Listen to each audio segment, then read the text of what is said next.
Full disclosure, I'm not an expert. I'm not standing before you this morning because I have mastered it, because it's no longer a problem for me. I'm standing here as somebody who is still on the journey, and all of us are going to learn from each other. Okay? So raise your hand if you ever have any of these feelings. I'm just lucky. They shouldn't take me that seriously. Have you ever felt like you represent the whole Black race? Have you ever felt, oh God, I'm not as good as all these other people? Okay. So today we're going to talk about recognizing and overcoming imposter syndrome. And from what I have seen so far, it sounds like everybody in this room experiences it in some way or fashion. Okay.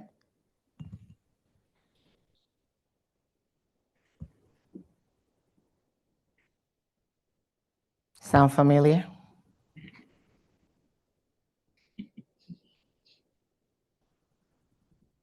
So what is imposter syndrome? And one thing I forgot to say, some people spell it with T-O-R, others spell it with T-E-R. Consulted the dictionary, either one is fine. Either one is fine, still the same thing. Yep. So Amal Semi says, imposter syndrome is the condition of feeling anxious and not experiencing success internally, despite being high performing in external objective ways that can be measured. And this condition often results in people feeling like a fraud, a phony, and doubting their abilities.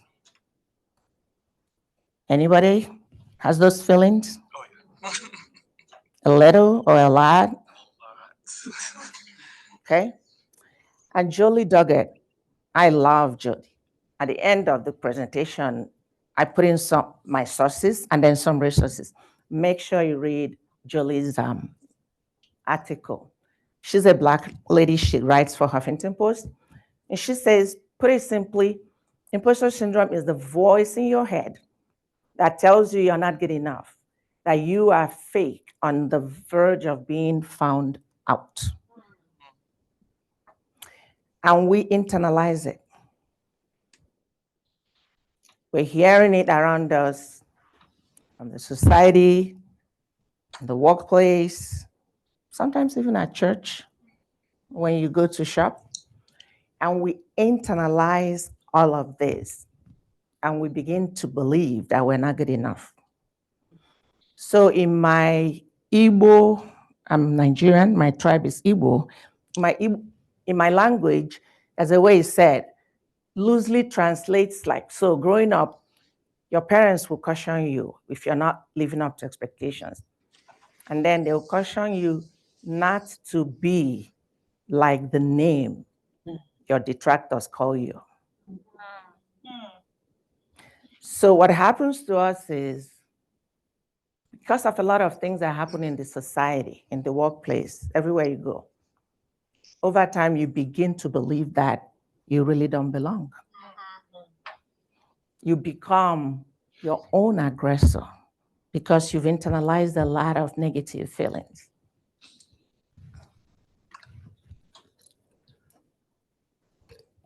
So we're going to look at some common characteristics. Self-doubt, which we've been talking about. Undervaluing contributions. We contribute to, you name it, a project, a program. Because of those internal feelings of imposter that we have, we tend to undervalue our own contributions. Or we tend to attribute the success to external factors that are beyond our control. How many of us here, when somebody says, oh, congratulations, that was blah, blah, blah, we said, that's okay. Then you start thinking of all these people, other factors, and you haven't acknowledged your own hard work. We do it a lot, especially people of color. But we're going to talk about how it impacts people like you and I. And then you have this continuous fear of not living up to expectations, especially as you rise in your career, as you get promotions. You are panicking inside you. Oh, they put me in this role. I got this promotion. How am I going to do this? Am I good enough? And we all know about applying for safe jobs only when we can check all the boxes. And then women and people of color are particularly prone to that. Okay? Sabotaging self-success. Because of the doubts we have inside us. No matter how successful you get, in your head, all you're thinking is, this is not good enough. And then the feelings of inadequacy, of not belonging, will make you sometimes engage in risky behavior that will sabotage your own success.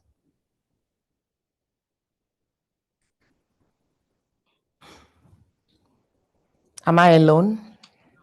Are you alone? No. Imposter syndrome affects people from all walks of life. Research says that 70% of Americans report feeling imposter syndrome at some point in their life. And our girl, Michelle Obama, when she went to London to promote her book, they asked her, how do you feel being a symbol of hope? And she admitted that she still has imposter syndrome. And I'll read you, I don't want to misquote her. I'll read you exactly what Michelle said in London.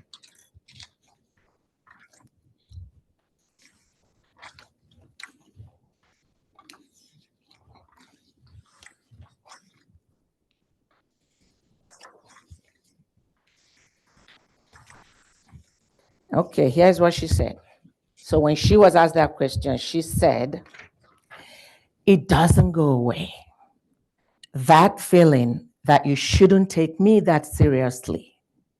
I share that with you because we all have doubts in our abilities, about our power and what that power is. If I'm giving people hope, then that is their responsibility. So I have to make sure that I'm accountable. So can you imagine Michelle Obama still having imposter syndrome feelings? But it's also like Michelle to publicly acknowledge that despite all her successes, went to 2 Ivy League colleges, successful lawyer, married to Obama, first lady for 6 years, for her to admit openly that she still has those feelings. For me personally, when I read that, it was so empowering. So empowering that she could be that vulnerable.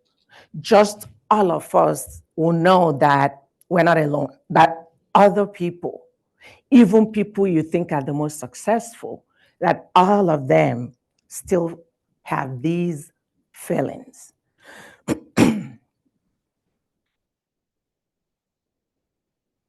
Okay, now we're getting into the meat of our discussion. Is imposter syndrome more prevalent in Black people? What do people think? Yeah. Why do we think that this is? Say that again. Code switching and double Mm-hmm. internalized racism. Yep. What else?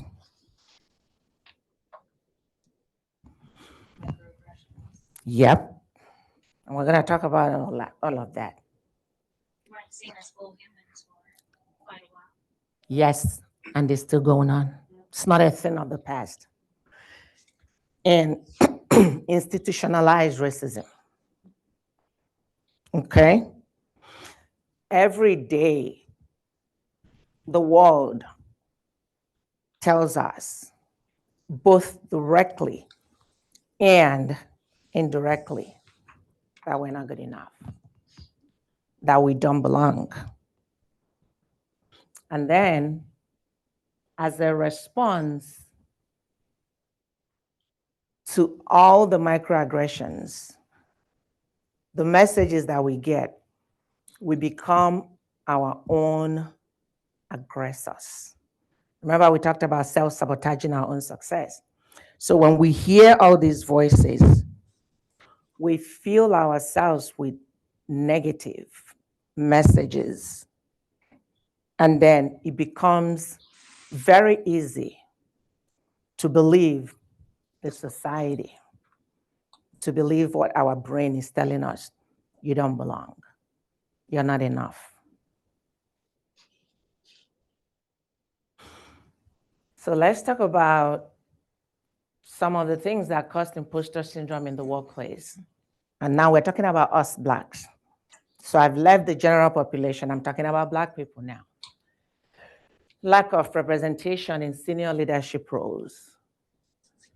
Has anybody here ever wondered, there's nobody like me where I want to go? And that makes me wonder, is there a place for me there? Okay. Anybody wants to talk briefly about that feeling and what triggered it?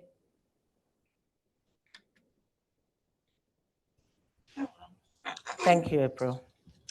I the employer that I currently have is a state agency, and I've been there for 17 years. I've worked for the state for 22, Mm-hmm. and in all of the leadership roles, I didn't see anyone that looked like me. But I knew that I had the ability to be in those roles because I was the one that was training the ones that were coming in those roles. And so I didn't understand why I had the capability to do that part. But then even having one of those that I trained tell me, I don't know how you got your job because you're inadequate and your work is as well. So thankfully now I am a director at BANDD. I am the first African American female from the Rondo community. Whoa, go April. But even still being in that space, I feel that there are conversations that are happening that I'm not a part of. And so, am I there as a token, which comes into the imposter syndrome piece? Am I there as a token? Am I there because the work that I do is really of that quality level? Am I not in the right space? Do I need to have different conversations? And then there's one other woman of color who is an assistant commissioner. So I do see now, since the killing of George Floyd, we have now have leadership representation of color in all levels. But it just makes me wonder it's if it's real or if it's Memorex, you know? Thank you. That's powerful. April, thank you very much.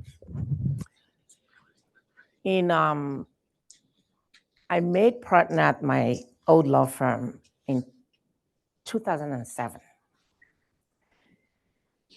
In the 5 years that I had been there, only one racial minority had made partner ever. And my law firm was 143 years old at the time. And even that racial minority, who happens to be from Nigeria, so by the time, so the way these big law firms hire is they hire you as a summer clerk when you're still in school. Then you come back and work for them for 12 weeks so that they can evaluate you. And then they make you an offer. And then you go back and finish law school and then come back. So this one Black person, and it's not just Black, racial minorities, every race other than white. So he was there when I came to the firm as a summer associate. But by the time I graduated from law school and came back, he was gone. He has left. And I knew I had an ambition to make partner. But you can imagine the firm was 140 something years old, and they hadn't had any female racial minority make partner, and then only one male. And that one male was even gone. So you can imagine how many times I asked myself, do you truly believe that there's room up there for you? And then I'll tell you quick story. So I went to an event as a new lawyer, and I started talking to this one woman, a white woman, and she asked me, so which firm do you work for? I told her. She asked me how long I had been there. I said I was new. And she asked me what my plans were. I'm like, what plans? She said, well, you know, for a lawyer in private practice, your goal should be to make partner. I said, yeah, that's my goal. And then she looked at me, she said, I don't think so. Yes. I said, what does that mean?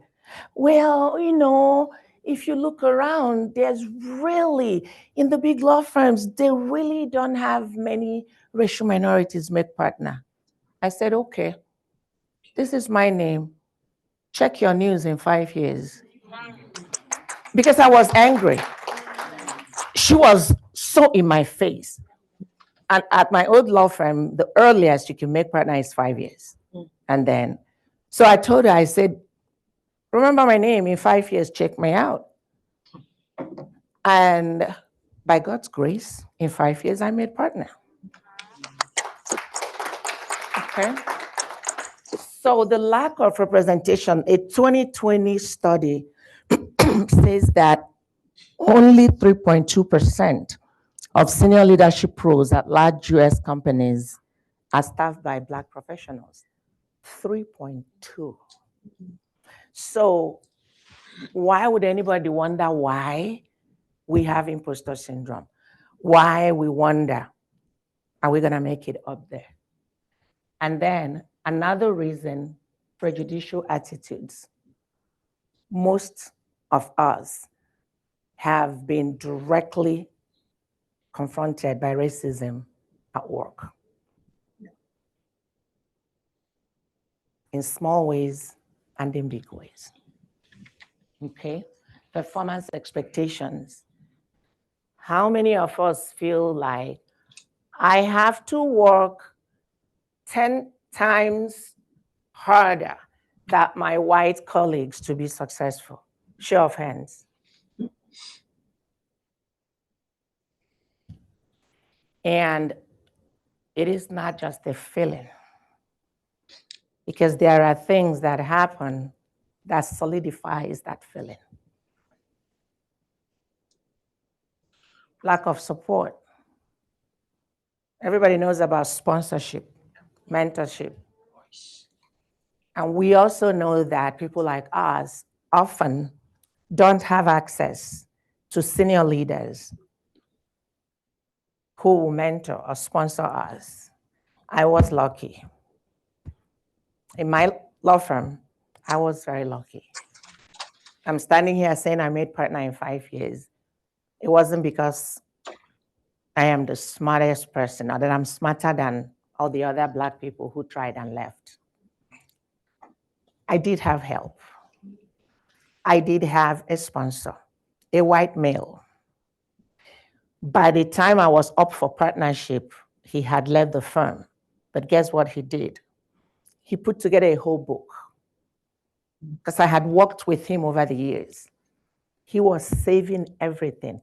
He put together a book and actually bound it and submitted to our board of directors in support of my partnership.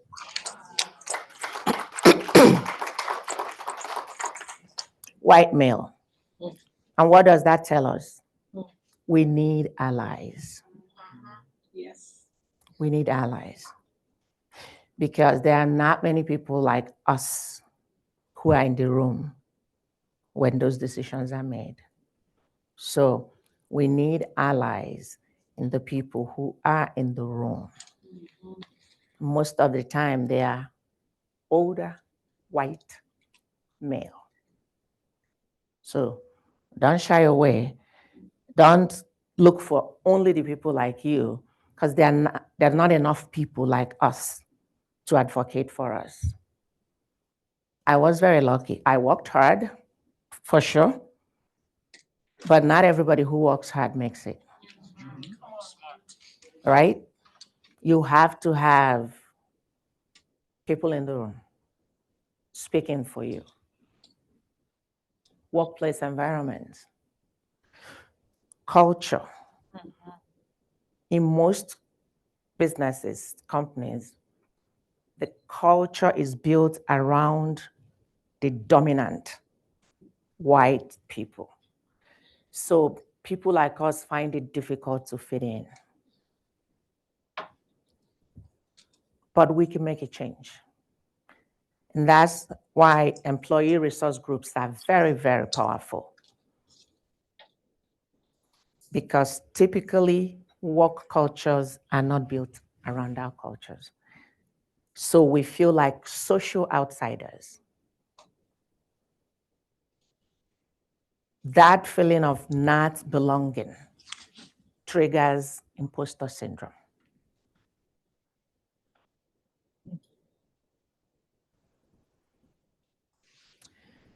We're going to look at causes of imposter syndrome in society. Remember, those messages we receive every day, everywhere we go. They make us feel like we don't belong. And no matter how successful you are, you continue to doubt yourself. If you have ever been followed by security while shopping,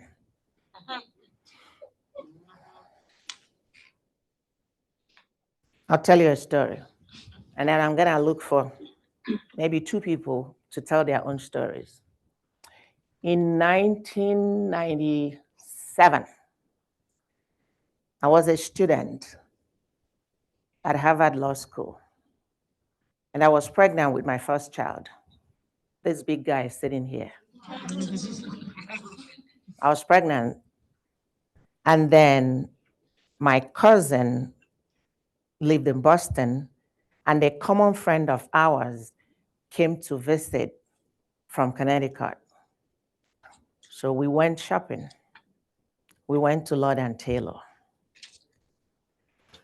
As soon as we got to the women dresses department where they had the better dresses, we saw the first person, we didn't make anything of it, and then second, and then third. And one thing about this is a lot of times, some of the people following us when we're shopping, a lot of times there are people like us, because a lot of Black people work in loss prevention.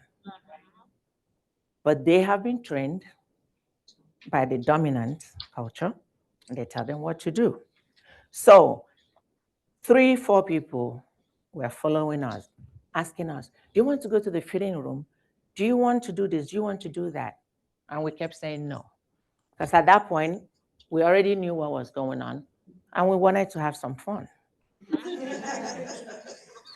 Because all they saw was this.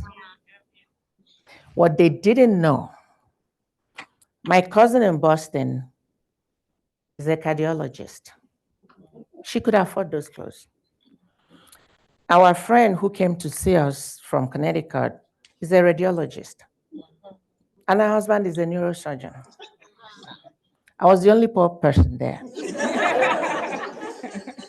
But even me, as poor as I was, my husband was a lawyer for ExxonMobil, or my husband then was a lawyer from ExxonMobil, Harvard trained.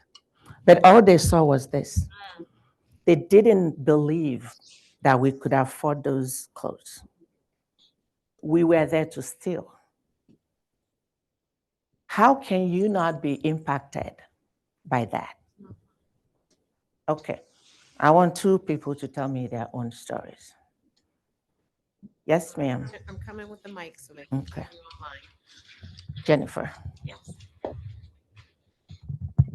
I just turn around.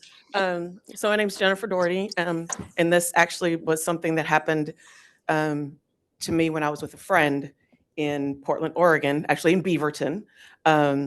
She was the wife of an NBA athlete, and we were out shopping. And we were, I won't name the brand, but we were in a particular store. And again, this woman was just like right next to us. And she's like, well, I'd like to see that bag. And she was like, well, are you sure? She's like, yeah, I'm sure. And I'm like, well, I want to see that one too.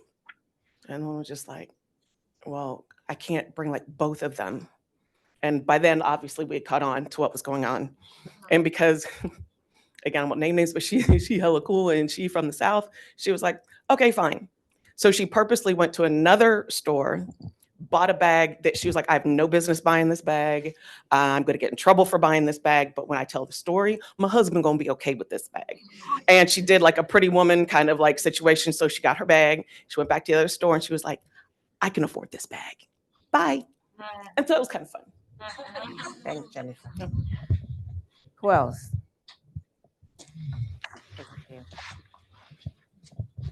Thanks. My name is Talea. So two small ones. One is a personal one. I was working for Hollister back in like 2011, 12. And if you guys seen the documentary on Netflix, I lived it. And I was absolutely the staff that they tried to train to target Black and Hispanic Latino shoppers and over service them. And so, that means pulling different items, trying to get them to the fitting room, whatever. And after a while, it clicked in my head, like, this is making me uncomfortable. They're not stealing. And I would get into arguments, right? And it was just really interesting because it ended up being the reason I quit. That and the fact that they were like, well, hey, you should wear your natural hair to work. We want you to look natural. And if you guys remember the CEO and how botched and crazy that person looks, back then it was before I went natural, and y'all, this is a hairpiece. So, my texture is very tight. It wasn't what they thought it was going to be. Right. So they kept trying to, oh, you should do this. You should do that. Oh, don't wear makeup. Like, baby, there are hereditary bags under these eyes. Right. I'm going to put on some concealer. But yeah, that was one that came to mind. And then the second one was actually a colleague of ours. We work at a nonprofit that's doing a lot of work with foundational Black Americans. So that just means US born, descendant of slavery, identify as African American or Black. And our organization's been making a move towards hiring a lot of folks that represent community that we intend to serve.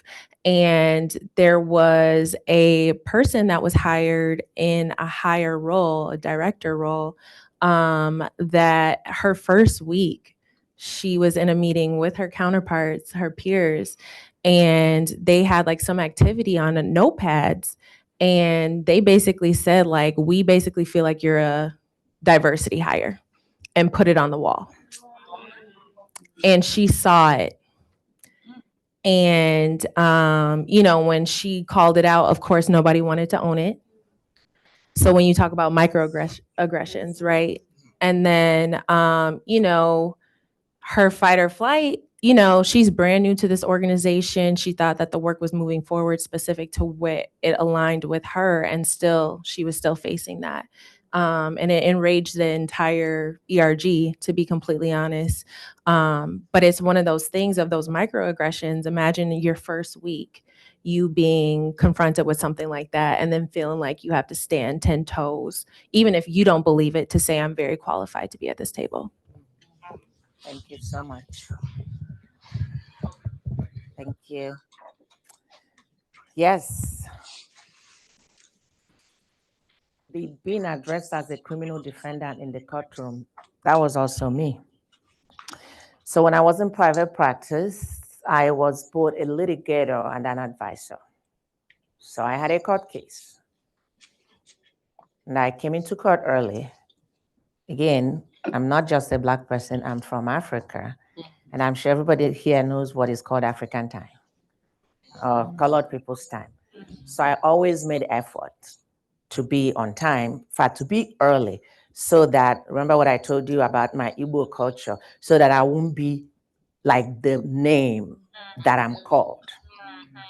So I got there early, and apparently the cases before my case had finished. So the courtroom was empty. I entered the courtroom, sat at the counsel table. So if you've been to court before, there are tables on both sides for the attorneys for the two sides. So I sat down, I was wearing my power suit, and I was putting out my stuff. And then the court reporter comes in, and she says to me, "Go outside and wait for your lawyer." It wasn't even a criminal case. I was not a criminal lawyer. But again, all she saw was this, and she thought I must be a criminal. And she didn't want me in the courtroom because you're not supposed to be in the courtroom when your lawyer is not there. It was not a criminal case. But to her mind, I could only be a criminal defendant. And it depends on how I wake up, how I respond depends on how I woke up that morning.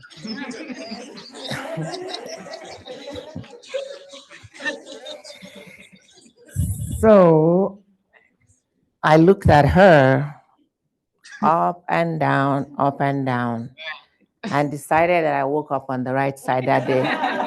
So I wasn't even gonna honor her with a response. I had a case in New York, big case, multiple parties. I come in, as usual, I go in early. The receptionist, I told her, well, so we had depositions where we put the witnesses and ask them questions. And it was a big case, so different lawyers. So I told the receptionist, I'm here for XYZ case. She said, okay, she was gonna call somebody to come and take me to the right conference room.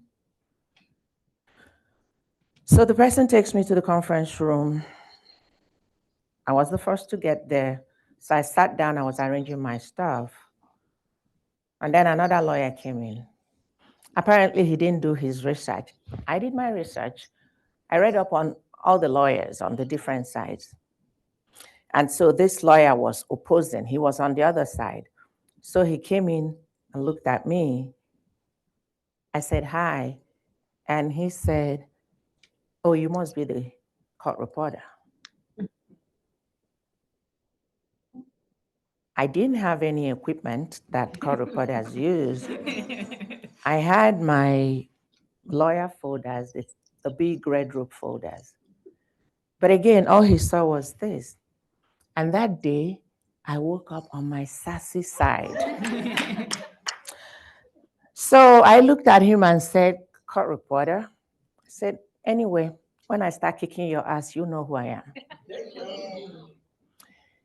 It is constant, every day, the microaggressions. I'm gonna put my sister on the spot. My sister only flies first class when she travels internationally. I'm gonna have her share some of her experiences every time she's standing in the first class line. Like that line is only for first class passengers. So my big sis, I'm putting you on the spot. Kendra will give you the mic so you can share some of your experiences with us. Thank you, Go. As I read that line, I just started smiling from here. And she has remembered me. It's actually like guaranteed to happen on each trip. Whether I'm wearing a pair of jeans or I'm wearing a power suit,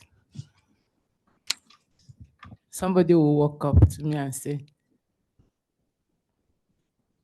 and I'm like, what? This line is for first class only. And I am. Then the person will go back, I'm sorry.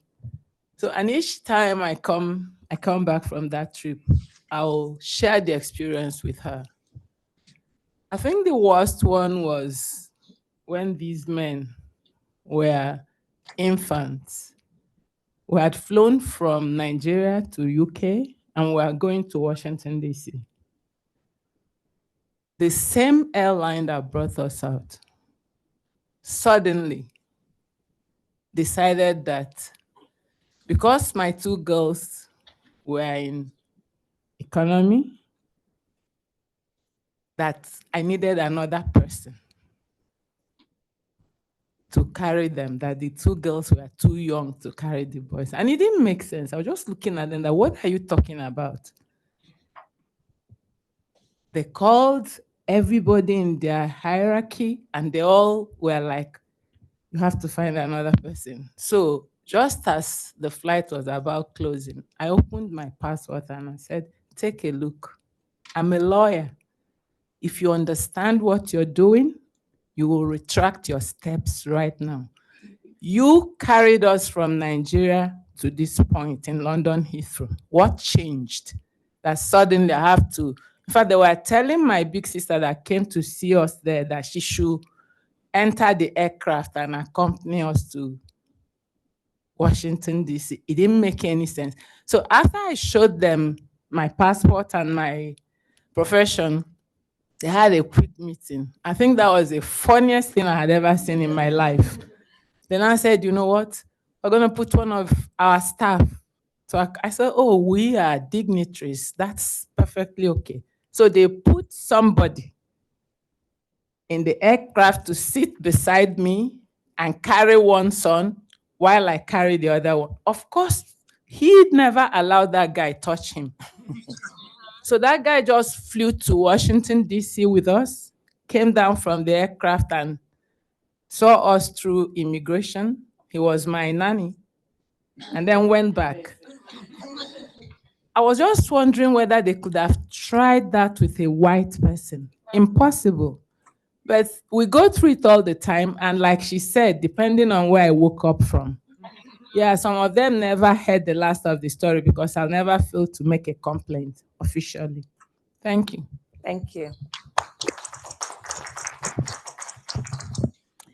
So here is what Julie Doggett says. She says, in response to the microaggressions we experience in real life, we become our own aggressors, filling ourselves with negative internal dialogue that can result in poor physical and mental care. With imposter syndrome, it becomes too easy to believe the lies both society and your brain tell you. We internalize it. In 2013, on Christmas Day, my two sons and I were flying to Nigeria. So from Minneapolis, we were about to board our flight to Charles de Gaulle in Paris. So they called first class and diamond medallion, you can board. So we gathered our things. We weren't flying first class, I can't afford that. But I happened to be a diamond medallion at that point. So we gathered our things with my boys. We stood in line. An Asian woman, the gate agent, was at the gate pointing. You over there, I have not called you. Go sit down, I have not called you. I didn't say anything. But I know she was talking to me. By that point, my boys didn't realize they were talking to us. And then she left, she came to us. She said, go sit down, I have not called you. I said, and who am I? She never asked to see our boarding passes. So she left and went and brought a supervisor. By then, my boys were like, Mama, are you sure? Should we be here? I said, yeah, trust your mama. So then she went and brought a supervisor who said, ma'am, I understand you're not supposed to be on this line. I said, what line? Who's supposed to be here? He said, it's only first class and diamond medallion. And I asked him the same question, and who am I? That was when he said, okay, let me take a look at your boarding pass.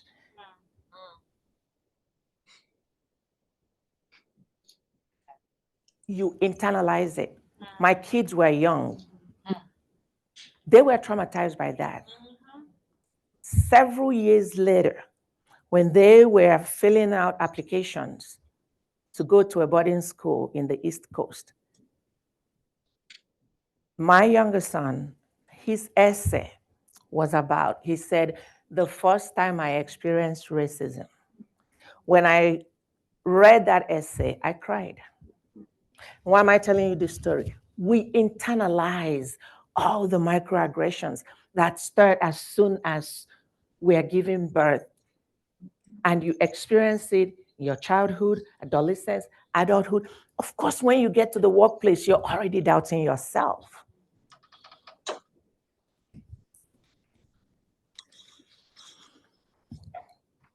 Are there any upsides to imposter syndrome?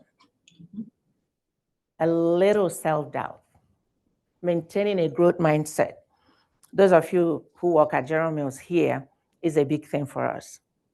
Growth mindset, lifelong learning. Okay? So when you feel I still have something to learn, it is a good thing. It is a great thing to feel I still need to learn. It makes you more prepared. It makes you more open to change and to evolve. And you're open to new ideas. Research also shows that those with imposter thoughts are more interpersonally directive. You ask questions. You are more aware and more empathetic. And that's key. When you have suffered racism, when the society puts you down, it actually builds empathy for other people who may be suffering other things. Okay? It makes you more human, makes you more of a team player, and you collaborate better. All right, I love that.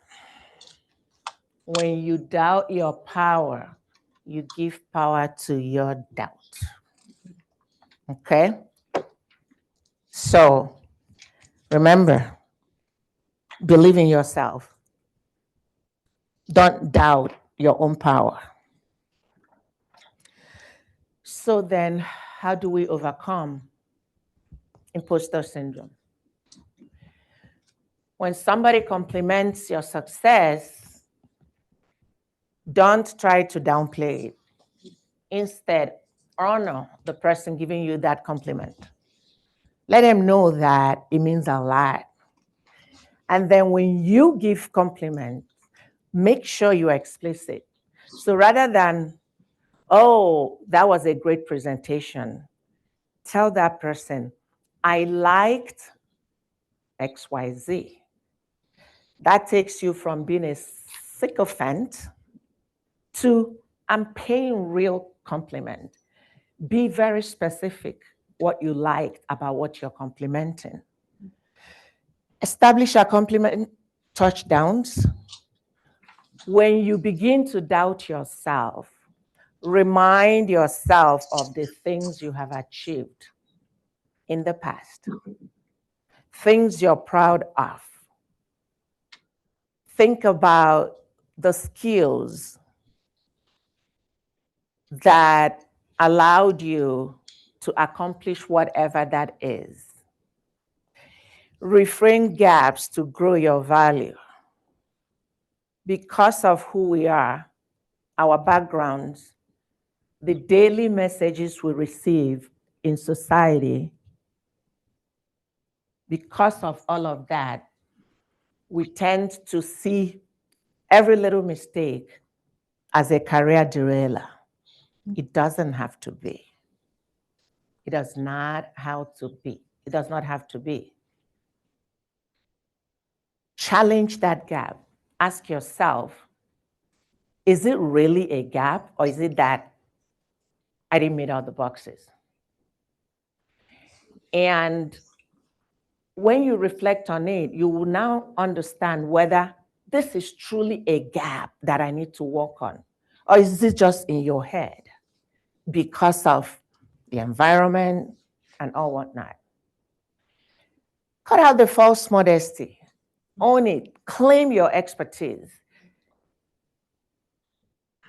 You know how we all apply or tend to apply to safe jobs when you feel you meet all the boxes.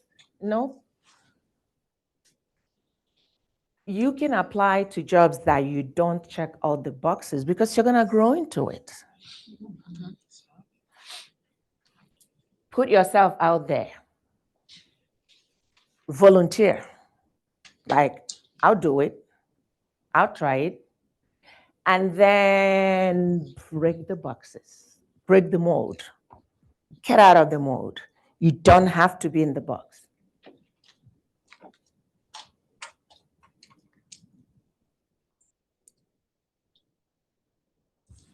More of the same, speaking truths to yourself and others when you begin to have imposter thoughts.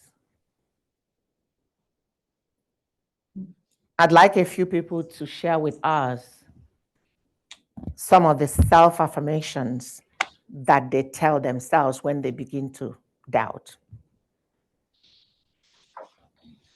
Anybody? Yes, ma'am.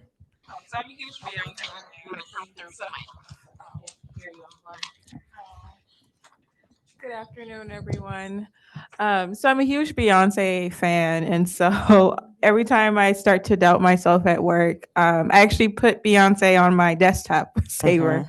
And so when in the moments where I experience like a microaggression or I'm having a bad day, I just look at Beyonce, she's smiling, and I'm like, what would Beyonce do? And then so That's yeah. a good one. Thank you very much. Who else? Behind you, Kendra. Hi, everyone. One that I have for myself, and I have it tattooed on my chest actually, but it's "This too shall pass." Mhm. You know, just saying that whatever comes, it'll get by and you'll figure it out and just keep moving on. But Excellent. That's a great one. Kendra, okay. The lady in green, and then there's somebody else here.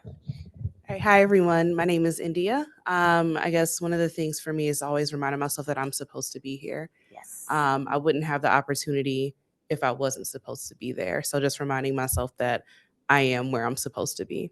Excellent. And while I'm Thank walking you. over, I'll share one that I use all the time. And my mother reminds me that I am a child of God and he don't make no mistakes. Excellent. Awesome. Thanks, Kendra. And how are we doing on time? Okay. I practice yoga and meditation, and one thing I always do is try to have mantras kind of come and go. Some stick with me for a longer time, but I am that is one. I think it's a Tibetan mantra, but it's just saying that over in my mind, and it's just I am that, but that is whatever you want to be. And then also reminding myself all beings deserve to be happy and free, and I also deserve that too. Excellent. Thank you for sharing. Of everything we have here, my favorite is I don't know is a sign of a growth mindset. When I started working at my old law firm, I had been a lawyer in Nigeria. I came to the US, went to law school again, and started working for this law firm. I was not a new lawyer. I was a new lawyer in the US. Every time a client called me, I will be too afraid to pick up the phone. Instead, I will let the call go into voicemail so that I would listen to the voicemail and prepare before calling the client back. It was just in my head. If I wasn't good enough, the law firm would not have hired me. But it was all in my head until I reminded myself, who says I must have an answer the moment I pick up that phone? I knew enough to be able to spot the issue and to say to the client, I'm going to look into it and get back to you. Nobody ever said I had to have the answer. It was me. I was so anxious. Would they understand me? I have an accent. I have this. I have that. until I reminded myself there's nothing wrong with saying, I'll find the answer and let you know. Nobody expected me to be a walking encyclopedia of laws, but it was in my head and it was real.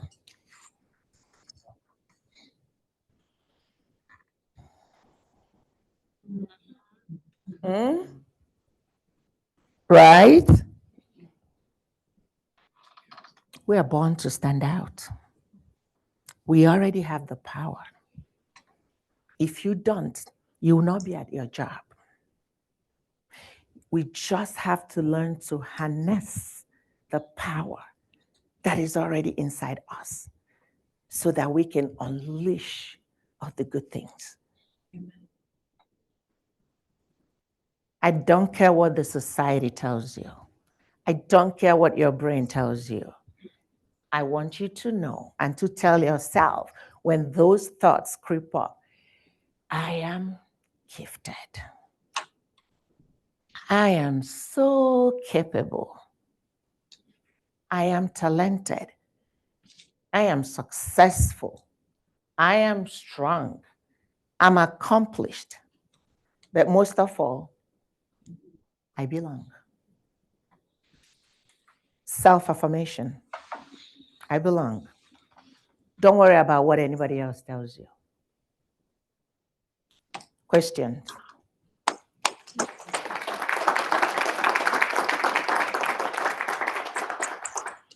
Like I said, my sources, remember at the beginning I said I'm not an expert, but I researched experts, the real experts. So there's a lot of resources at the end of the presentation. All right. Thank you, everybody, for listening.